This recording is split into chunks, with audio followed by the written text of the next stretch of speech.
చంద్రబాబు కోసం నేను ప్రాణాలైన అర్పణ సిద్ధంగా గత 5 ఏళ్ళ జగన్ పాలనలో ఇక్కడ మనం తగ్గలేదు. మరి ఈరోజు విశాఖపట్నంలో ఒక ప్రముఖ వ్యక్తి, పార్టీలో ఉన్న వ్యక్తి మనం చేస్తున్న కార్యక్రమం రుచించక అవాకులు చవకులు పేలుతున్నాం. అది ఎంత అంటే మన ఆత్మగౌరవం దెబ్బతినేలాగా మాట్లాడారు. నా దగ్గర పక్క వీడియో ఆధారాలతో నా దగ్గర ఉన్నాయి. నేను డెఫినెట్గా ఆ వ్యక్తిపైన చర్యలు తీసుకోమని చెప్పి నేను చంద్రబాబు గారు కోరుతాను. ఆ విషయంపైన ఇప్పటికే గంటా శ్రీనివాసరావు ఫిర్యాదు చేశాం. ఆల్రెడీ కొంతమంది మంత్రులు కూడా ఫోన్లో మార్నింగ్ మాట్లాడడం జరిగింది. ఈవేళ పార్టీ కూడా చర్యలు తీసుకొస్తున్నారు.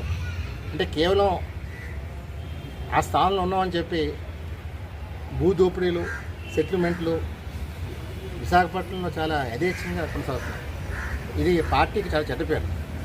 మరి మేము గత 5 ఏళ్ల పాలనలో జగన్ పైన పోరాటం చేసినప్పుడు నా పైన ఎక్కడ ఒక కేసు కూడా లేదు. డెఫినెట్గా రాష్ట్రంలో తెలుగుదేశం పార్టీ అధికారం రావాలని చెప్పి నా పాత్ర నేను పోషించాను. మరి ఈరోజు అంటే చంద్రబాబు గారితో నాకున్న సన్నిహితం అని తట్టుకోలేకపోతున్నాను. నాకు ఎందుకంటే ఎవరితో నాకు పని లేదు. ఎందుకంటే నేను పార్టీ కోసం పనిచేస్తాను, చంద్రబాబు కోసం పనిచేస్తాను తప్ప నేను వ్యక్తుల కోసం పనిచేయను. కేవలం తెలుగుదేశం పార్టీకి సైనికుల మాదిరిగా పనిచేస్తాను.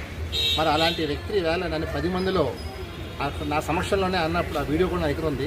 నేను ఆ రోజు తిరిగి ఒక మాట ఉంటే అతను బ్రతుకు ఏమీ తెలియవండి. ఎందుకంటే మాట అంటాం చాలా ఈజీ, కానీ ఒక మంచి స్థానంలో ఉండి నువ్వేంటో నాకు మాట్లాడేదని చెప్పి నేను ఉంటే వాడు బతుకు ఏమైంది అడుగుతున్నాను. కానీ నేను సహనం పాటించాను. లైన్ దాటలేదు. అతను లైన్ దాటాడు. డెఫినెట్గా అతని పైన చర్యలు తీసుకుని కోరుతున్నాను. అతను చేసిన అక్రమాలు, దోపిడులు అన్నీ నేను చంద్రబాబు ఫైల్ సబ్మిట్ చేస్తాను. డెఫినెట్గా అలాంటి వ్యక్తిని మనం యాక్షన్ తీసుకోకపోతే ఇది పార్టీకే చెడిపోయారు. ముఖ్యంగా కార్యకర్తలు కూడా అతని మీద చాలా అసంతృప్తిగా ఉన్నారు. ఇవాళ విశాఖపట్నంలో నేను పేరు ఎందుకు చెప్పట్లేదంటే నేను ఇంకా పార్టీ లైన్ దాటలేదు.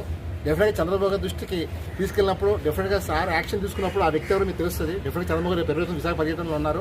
డెఫినెట్గా 29 లోపల నాకు న్యాయం జరగకపోతే మాత్రం, నాకు అపాలజీ చెప్పకపోతే మాత్రం డెఫినెట్గా పేరు బయట పెడతాను. అతని ఫైల్ మొత్తం చెప్తాను. ఆ రోజుతో అతని చరిత్ర మొత్తం సమాప్తం మనం చేస్తాం. జై హింద్.